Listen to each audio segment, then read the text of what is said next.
नमस्कार दोस्तों, आपके अपने YouTube channel 3D campus Alwar में आपका हार्दिक स्वागत है। आज हम जो डिस्कस करने जा रहे हैं वो दूसरी पारी सी-टेट का बाल विकास एवं शिक्षा शास्त्र के जो क्वेश्चन है उनको डिस्कस करने जा रहे हैं। सबसे सटीक आपकी आंसर की आप अपना पेपर तैयार रखें और तुरंत मिलाते जाएं।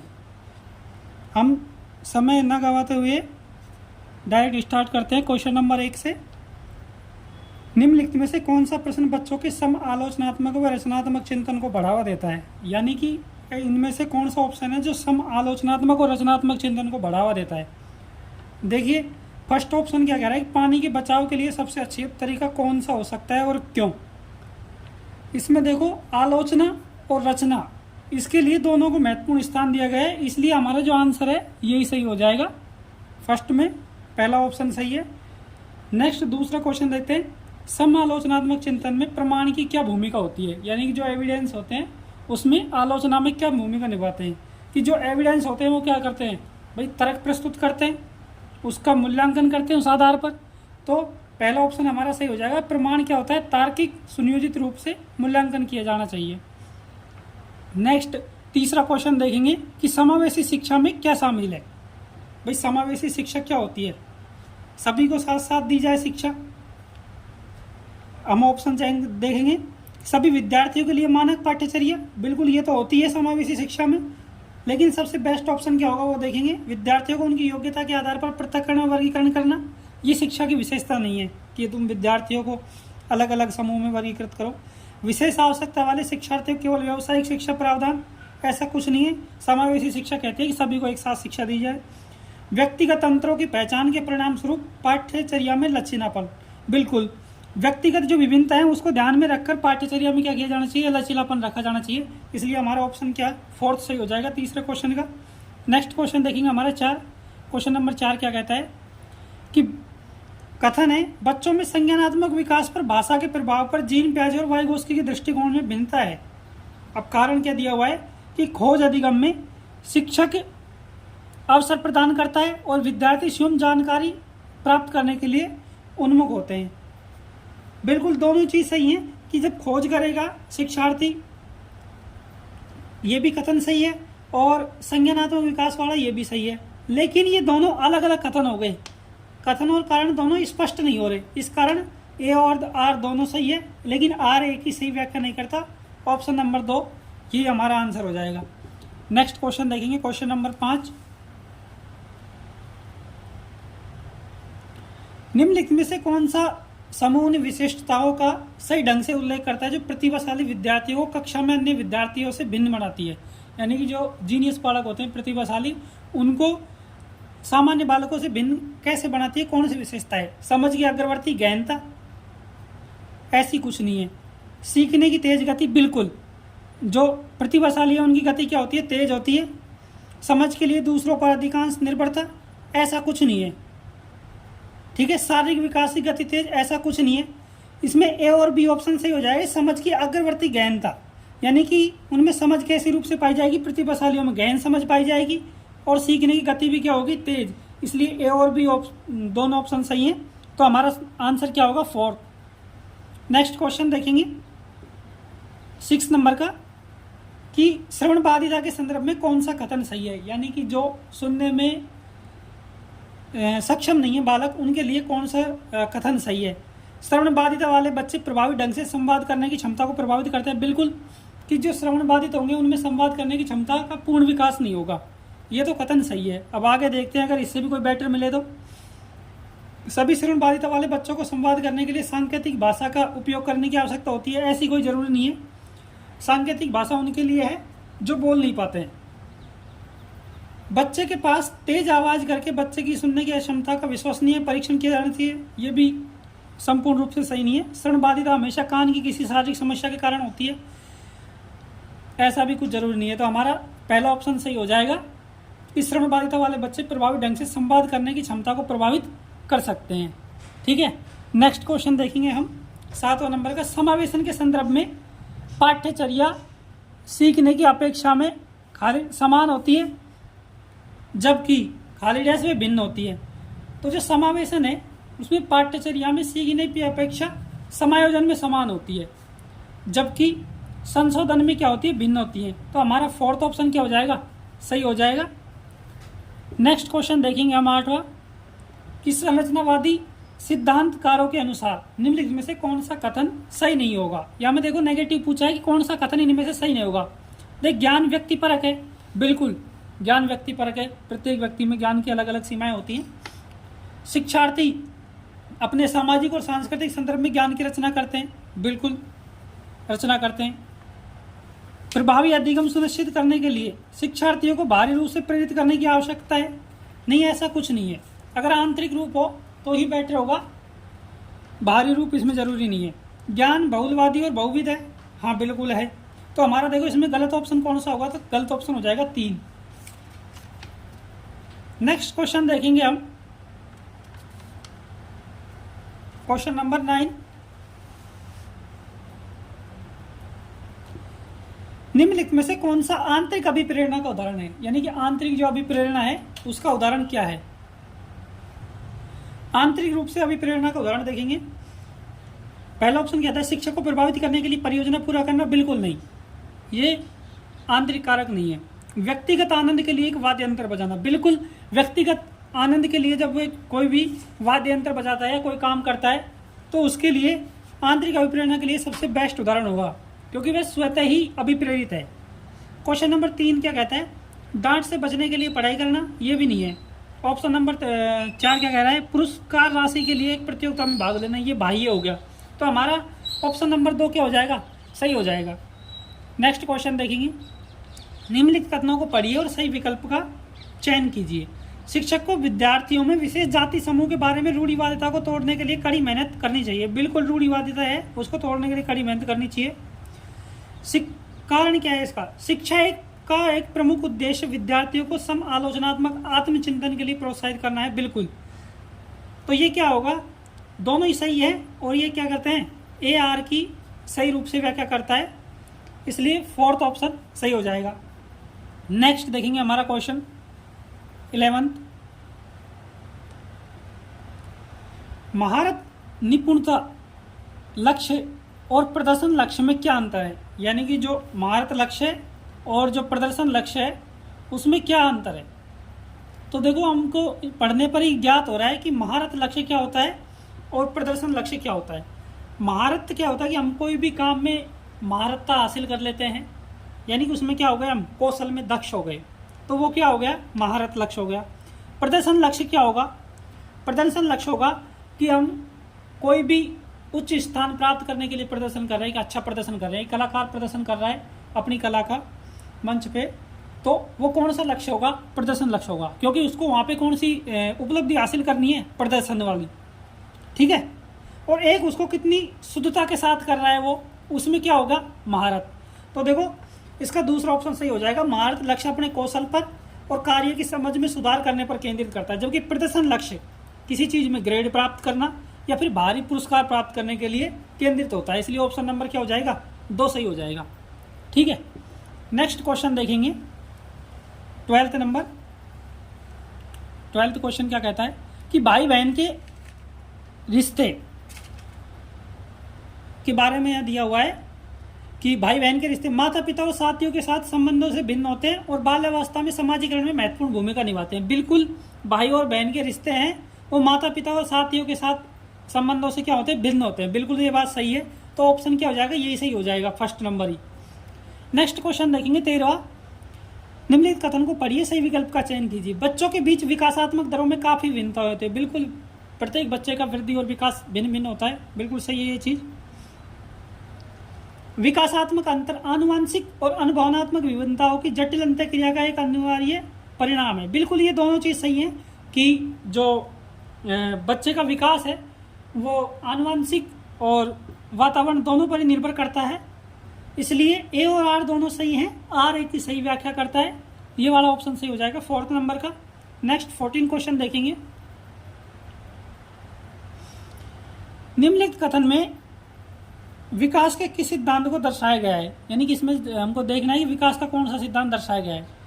जो बच्चे अपनी शुरुआती वर्षों में भाषा सीखने के लिए अनुकूल वातावरण से वंचित रहते हैं उन्हें बाद के जीवन की भाषा चुनने में थोड़ी कठिनाई होती है। इसके लिए कौन सा है? तो भाषा का विकास पूरी तरह आनुवंशिक पर निर्भर है, बिल्कुल नहीं है। भाषा अनुभूति जटिल परस्पर संबंधित है, हाँ बिल्कुल है, संबंधित है, लेकिन ये इतना नहीं। विकास अव्यवस्थित और प्रत्याशित होता है, नहीं, ऐसा कुछ नहीं है। भाषा के विकास एक संवेदनशील काल है, बिल्कुल ये ऑप्शन ज़्यादा बेटर रहेगा, क्योंकि भाषा का विकास का ये क्या है, संवेदनशील काल होता है, इसलिए फोर्थ ऑप्शन हमारा सही होगा। नेक्स्ट क्वेश्चन देखिए, क्वेश्चन नंबर 15।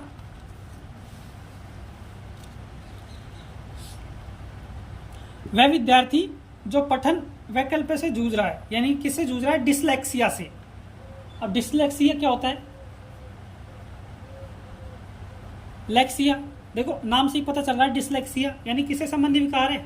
शून्य संबंधित विकार है। तो ये क्या हो गई? प्रणालीगत ध्वन्यात्मक प्रशिक्षण के माध्यम से। उस बच्चे को कैसे सिखाएंगे हम? ध्वनि के द्वारा सिखाएंगे, प्रणालीगत। तो हमारा ये क्या हो जाएगा? फोर्थ ऑप्शन सही हो जाएगा। क्वेश्चन नंबर 16 क्या कहता है कि बोध आधारित शिक्षण का अंतर्निहित सिद्धांत यह विश्वास है। क्या विश्वास है भाई बोध आधारित शिक्षण का? कि शिक्षार्थी की क्षमताएं और आवश्यकताएं विविध हैं, जिन्हें मानक निर्देशों पर ध्यान केंद्रित किए बिना पूरा नहीं किया जा सकता, बिल्कुल नहीं है, ऐसा कुछ नहीं है। शिक्षार्थी निष्क्रिय प्राप्त करता है और शिक्षक के पास सही ज्ञान है, ऐसा जरूरी नहीं है, क्योंकि उसमें क्या है, शिक्षार्थी क्या होता है? सक्रिय। ऐसा करने के लिए सुविधाजनक वातावरण प्रदान किए जाने पर शिक्षार्थी का ज्ञान निर्माण कर सकते हैं, बिल्कुल इसमें वातावरण की महत्वपूर्ण भूमिका होती है। इस कारण कौन सा ऑप्शन सही होगा? क्वेश्चन ऑप्शन हमारा सही हो जाएगा, ऑप्शन नंबर 3। नेक्स्ट क्वेश्चन देखेंगे 17। जटिल समस्याओं से जूझ रहे अमन के समस्या समाधान कौशल विकसित करने में एक शिक्षक किस प्रकार मदद कर सकता है? देखो कोई भी जटिल समस्याओं से जूझ रहा है तो उनका समस्या समाधान कौशल विकास करने में शिक्षक उनकी कैसे मदद कर सकता है? कि भाई उन्हें मंथन करने, विचार उत्पन्न करने के लिए प्रोत्साहित करेगा, बिल्कुल यही ऑप्शन सही होगा। बाकी सारे क्या है? तीनों नेगेटिव हैं, नहीं है तो पढ़ के देख लो। उससे क्या करके समस्या को सुलझाना छोड़ दे, नहीं, ये तो समस्या से मुक्ति पाना हो गया, कि हटना हो गया। उसे प्रयोग और जोखिम लेने में हतोत्साहित करें, नहीं, बल्कि शिक्षक को क्या चाहिए? उत्साहित करें। उसे उत्तर प्रदान करके नहीं, उसे उत्तर प्रदान नहीं करना चाहिए, बल्कि शिक्षार्थी को उसके लिए मंथन करने, विचार उत्पन्न करने के लिए प्रोत्साहित करना चाहिए। तो इसलिए हमारा ऑप्शन कौन सा सही होगा? पहला सही हो जाएगा। अब हम अगला क्वेश्चन देख रहे हैं 18वां, कि माध्यमिक कक्षाओं में अधिगम के लिए एक अनुकूल कक्षा वातावरण डैश पर केंद्रित होता है, किस पर होता है? यानी कि जो मिडिल क्लास हैं माध्यमिक, उनके लिए अधिगम के लिए कौन सा वातावरण चाहिए? तो वहाँ पे क्या चाहिए? प्रतिस्पर्धा भी नहीं होनी चाहिए, अनुबंधन और पुनर्बंधन भी नहीं होना चाहिए, सजा और शर्मिंदगी का डर ये भी नहीं होना चाहिए। इसलिए कौन सा ऑप्शन सही होगा?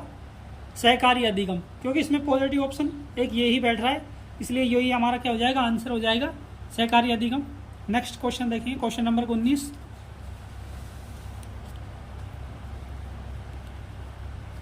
ले वाइगोस्की का मानना था कि विकास, देखो वाइगोस्की ने किस पर जोर दिया है?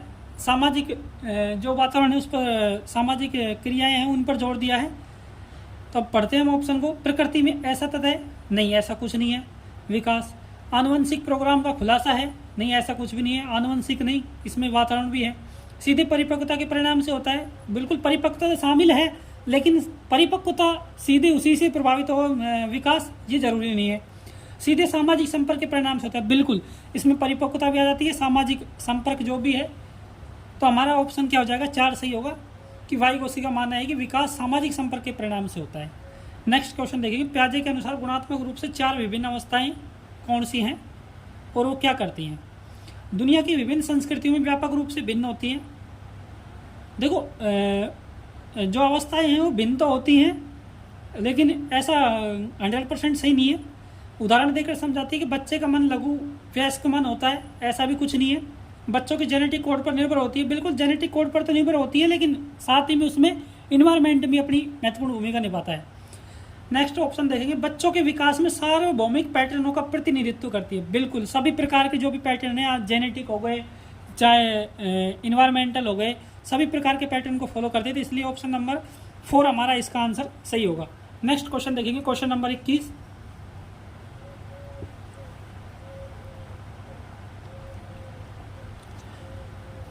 निम्नलिखित में से कौन सी प्याजे के संज्ञानात्मक विकास की सीमा है? यानी कि जो संज्ञानात्मक विकास दिया था जीन पियाजे ने, उसके सिद्धांत की कौन सी सीमा है कि संज्ञानात्मक विकास भाषा की भूमिका पर अत्यधिक बल देता है? बिल्कुल देता है। संज्ञानात्मक विकास में व्यक्तिगत भिन्नता को ध्यान में नहीं रखता, बिल्कुल। वह संज्ञानात्मक विकास में जैविक कारकों की भूमिका को ध्यान में नहीं रखता, बिल्कुल सही है। वह संज्ञानात्मक विकास पर संस्कृति और सामाजिक कारकों के प्रभाव को ध्यान में नहीं रखता। ये ज़्यादा ऑप्शन बेटर रहेगा। इसमें क्या है, सभी समाहित है कि संज्ञानात्मक विकास पर संस्कृति और सामाजिक कारकों के प्रभाव को क्या नहीं रखता, ध्यान में नहीं रखता। ये किसकी सीमा है? जीन पियाजे के विकास के सिद्धांत की सीमा हो गई। नेक्स्ट क्वेश्चन देखेंगे 22 कि प्रत्येक वर्ष लता जो कि कक्षा 7 की शिक्षिका उनके क्षेत्र में कैरियर पर चर्चा करने के लिए एक महिला गणित प्रोफेसर और एक पुरुष नर्स को अपनी कक्षा में आमंत्रित करती है। कारण क्या दिया हुआ है? एक लैंगिक जेंडर अंतर जन्मजात है और समाज के माध्यम से अधिग्रहित नहीं है। ठीक है, अब देखेंगे हम इसका कि जो आर कारण दिया हुआ है ये गलत है, जबकि ये तो सही है। और आर क्या है? गलत है, जबकि ये दोनों एक दूसरे से क्या संबंधित नहीं है। इस कारण ऑप्शन हमारा क्या होगा? ए सही हो जाएगा कि ए सही है और आर क्या है? गलत है। नेक्स्ट क्वेश्चन देखेंगे हमारा 23।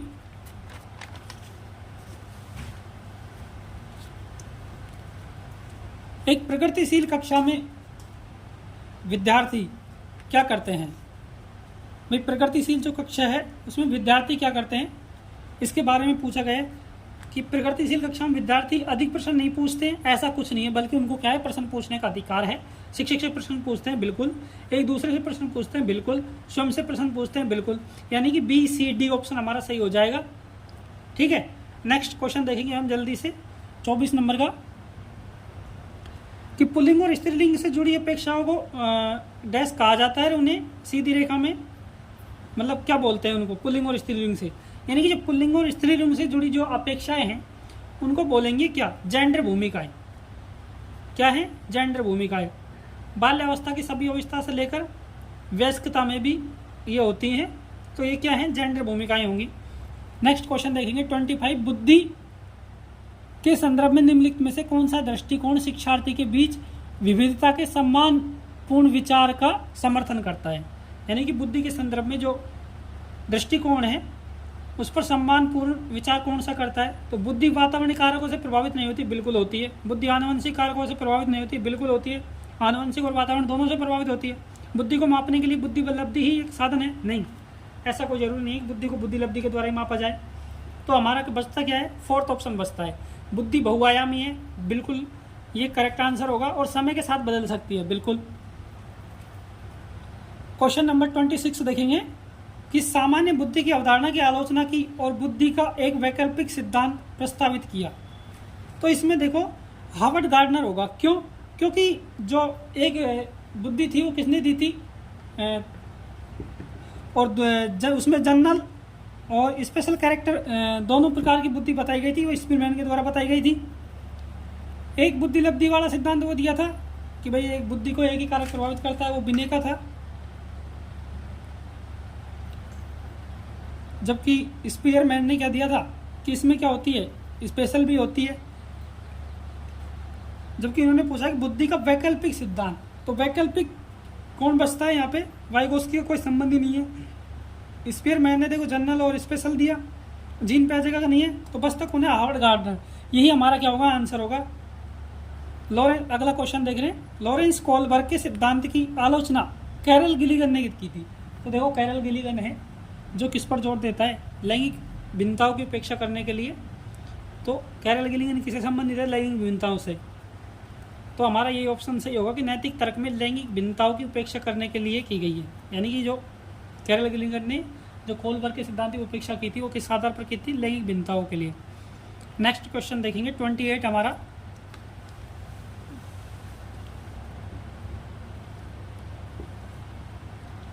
एक शिक्षिका अपने विद्यार्थियों को अधिसंज्ञानात्मक कौशल विकसित करने में मदद करना चाहती है, तो कौन सी रणनीति सबसे प्रभावी होगी?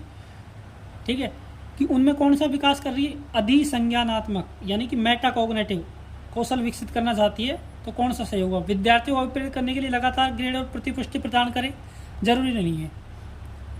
विद्यार्थियों को प्रोत्साहित करना कि वे स्वयं अपने अधिगम पर चिंतन करें और अपनी प्रकृति का मूल्यांकन करें, बिल्कुल ये ऑप्शन ज़्यादा बेटर लग रहा है। विद्यार्थियों को याद करने के लिए पाठ सौंपना, और उन्हें पाठ्य पुस्तक से जानकारी दोहराने के लिए प्रोत्साहित करना? नहीं। विद्यार्थियों को सभी सीखने के लिए विस्तृत निर्देश देना, ये भी बेटर है, लेकिन ज़्यादा बेटर सबसे क्या होगा? 4th number. नेक्स्ट क्वेश्चन देखेंगे हमारा। अगला क्वेश्चन हमारा क्या कहता है कि निम्नलिखित कथनों को पढ़िए तथा सही विकल्प का चयन कीजिए। क्वेश्चन क्या कह रहा है? शिक्षक को संकल्पना को मजबूत करने के लिए विद्यार्थियों को अपने स्वयं के संकल्पना के उदाहरण और गैर उदाहरणों की पहचान करने के लिए कहना चाहिए। अच्छा, बिल्कुल सही है। उदाहरण के बारे में सोचने से संकल्पना को मजबूत किया जाता है। हाँ, बिल्कुल किया जाता है। जबकि गैर उदाहरण विद्यार्थियों को भ्रमित करते हैं। ऐसा कुछ नहीं है कि गैर उदाहरण विद्यार्थियों को भ्रमित करेंगे। तो इसमें क्या होगा? ए बी सही है, बी यहाँ तक तो सही था, लेकिन गैर उदाहरण देकर भ्रमित करते हैं, ये ऑप्शन गलत होगा। तो यानी कि दोनों अलग अलग बातें करें तो ये हो जाएगा ए सही है, परंतु आर क्या है? गलत। ऑप्शन नंबर 1 हमारा क्या होगा? सही होगा। अंतिम क्वेश्चन देखते हैं हमारा। अधिगम के सामान्य सिद्धांत क्या बताते हैं कि विद्यार्थी बेहतर रूप से सीखता है यदि शिक्षक क्या करता है इसमें? यानी कि अधिगम में शिक्षक के बारे में पूछा है कि पहले अवधारणा को उसे प्रतीक रूप में प्रस्तुत करे, फिर भौतिक रूप में। ऐसा कुछ जरूरी नहीं है। पहले उस पर चर्चा करें जिसके बारे में विद्यार्थी को नहीं पता। नहीं, अगर हम ऐसा करेंगे तो बच्चा सीख ही नहीं पाएगा। क्वेश्चन नंबर 3, ऑप्शन नंबर 3 क्या कहता है? पहले अवधारणा का संपूर्ण रूप से परिचय दें और उसकी बारीकियों पर आए। नहीं, हम उसको पहले संपूर्ण अवधारणा बताएंगे फिर बारीकियों पर आएंगे, ये ज़्यादा बेटर नहीं होगा। देखो, पहले तर्क और कारण के संदर्भ में अवधारणाओं पर चर्चा करें। बिल्कुल, तर्क और अवधारणाओं की चर्चा करें, फिर विचारों को सत्यापित करने का अवसर दे, यानी कि बच्चे को भी अवसर दे अपने विचार रखने के। तो ये ज़्यादा बेटर होगा। ऑप्शन नंबर 4 सही होगा। ठीक है। देखो, यहाँ हमारे जो पेडागोजी थी L2, वो उसका संपूर्ण देखो डिस्कशन हमने बहुत ही कम समय में किया हुआ है। आप यहाँ मिला सकते हैं कि आपके जो पेडागोजी है उसमें कितने क्वेश्चन सही हुए हैं। बिल्कुल सटीक आंसर की आपको उपलब्ध करवाई गई है। आप ज़्यादा से ज़्यादा अपने मित्रों तक इसको शेयर करें और इसका लाभ उठाएं, क्योंकि देखो आने वाली जो एग्ज़ाम है उसमें सब में पेडागोजी से सवाल पूछे जाएंगे। जैसे EMRS हो गई, दोबारा CTET होगा, तो CTET के क्वेश्चन ज़्यादातर रिपीट होते रहते हैं। इस कारण आप इनको देखें, KVS में, NVS में, DSSB में आपको ये फ़ायदा दिलाएंगे। इसलिए इनको आप लिख लें या फिर पेपर को संभाल के रखें और इनका रिवीजन करें।